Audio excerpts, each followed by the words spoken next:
dhe bën po prap Gjoka me 140 milion dhe 5 vjeçën t'ia çon në zarf Erdoganit. Se si, ç'do me thënë kjo? Atëherë janë dy satrap që vjedhin popujt e tyre dhe i ndajnë këto për favore elektorale njëri tjetrit. Dhe ne dim shumë mirë se si ka ndodhur historia. Që ajo është për shtëpitë e Laçit, kompania që mori tenderin është kompania që ndërtoi ato të tërmetit me Demet, populli vlla turk bëri sadaka për shqiptarët, dhe ato lek nga 25 milion sa ishin euro shkun atje. 25 tjera ti e di më mirë se unë se si janë shpërndatur. Det.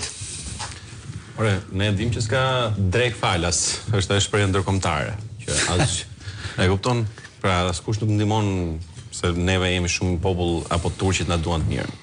Problemi është që kur bëjnë këto gjëra të paktën mos kemi dyshimin kur futemi ke rrugët më. Mos kemi dyshimin ka tunel, ka hekur tuneli. Punon apo s'punon tuneli i rrugës Arbit. Rruga Arbit unë kam bërë vetë, është një rrugë e niveleve skandaloze, për mendimin tim një nga rrugët më të rrezikshme. E ngjashme atë që ka prodhuar shpeshherë ajo autostrada Lezhë-Shkodër. Pra, ne e shohim Unazën, ne këtu kaloj për ditë. Unaza ka thyre të frikshme.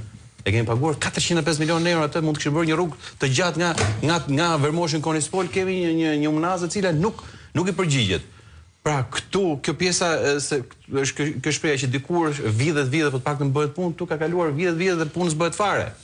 Dhe nëse ne po diskutojmë për 1.1 miliard euro që ka abuzuar Belinda Balluku, prit se s'kan parë akoma shqiptarët kur bëhet analiza sa do na duhet për të rikuperuar këto dëme që janë bërë nëpër rrugë.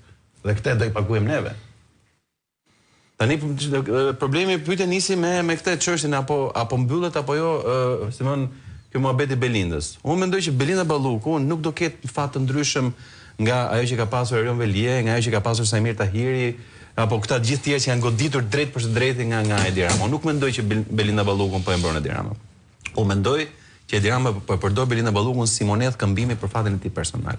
Unë mendoj që e ka përdorur si letër lakmues për të kuptuar se deri ku do shkojë Spaku me hetimet e veta, se çfarë strategjie ka Spaku në raport me hetimin e korrupsionit madhor. Pavarësisht se unë kam shumë dyshime tashmë për fuqinë që ka Spaku dhe besoj do të diskutojmë pak edhe për çështjen e Irena Gjokës. E kupton sepse edhe ajo ngrej shumë pikpyetje nëse jemi ndar nga Spaku Altin Domanit apo kemi ngrepe pyetje fare.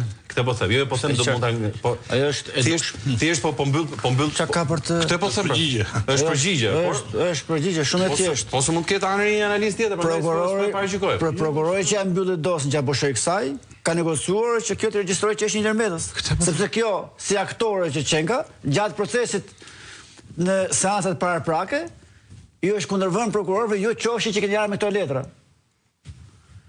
Ndërsa ky zotëria e ka thënë fjalë Dumani, sepse ky Maksudi është ushtari i Dumanit. Ky është eksakt ushtari i Dumanit. E ka thënë fjalë regjistroj që mos na e digj arrestimin e Metës, pushojmë çështën tënde. Edhe Sali Berishës. Dhe eksakt ajo doli. Edhe është dhe duket që është duke mbrojtur investimi i Altin Dumanit në këtë rast. Ky është ushtari më i verbër i Dumanit. Më le ta mbyll pak si e shoh këtë muhabetin e Belindës. Unë mendoj që Belinda realisht do ketë atë fund në keq siç ka pasur Erion Velia, i cili me zotë kanë përdorur si strategji fryni i jep të besoj, i bën të besojnë që ata janë kryesorët në momentin më ku ata besojnë që s'ka më rrezik për ta dhe si thon pronari shefi në këtë rast politik është me ata aty e marrin goditën. Do mendoj që goditja e Belindës do vjen shumë shpejt.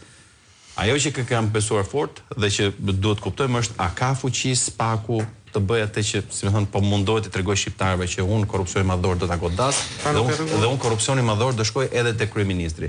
Qofse brenda prillit, siç parashikohet ose siç flitet në korridore, mund të ketë edhe një thirrje për zotin Rama për të bërë atë zhvirgjërimin politik dhe juridik të thirrjes edhe një kryeministri në detyrë në organet drejtësisë, mendoj që ky do jetë një moment i cili mund dhe duhet ta ridimensionojë dhe ndoshta pse edhe ta heqë frikën